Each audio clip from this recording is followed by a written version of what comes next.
the most experienced teachers should be willing to share their successful practices for the youngsters. And for the youngsters, they should not be copying it exactly. Put your innovation, your intelligence, your talents, your abilities into it, and then modify your own teaching style. Right? This is a platform where everybody learns from everybody else.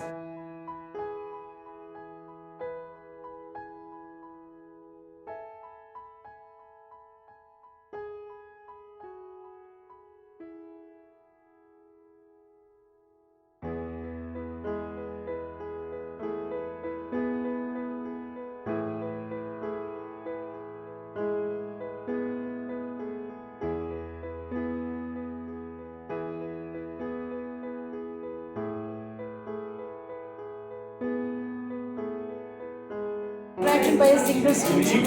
I had no idea like what should be the exam question pattern or what is the case study questions are supposed to be. I have really learned a lot from everybody. This is my first workshop in KVS. I explored a lot today.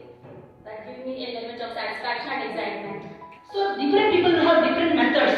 You please share it. We can improve ourselves. Thank you very much. But what made me extremely happy is this workshop, everyone here in this room has taken it very seriously and are actively participating. I'm very proud of this community of physics teachers of this region, and that kind of let me expect that this will be a very vibrant community in the coming days. Okay, let us set an exam how a learning community has to be, how to share experiences, how to learn from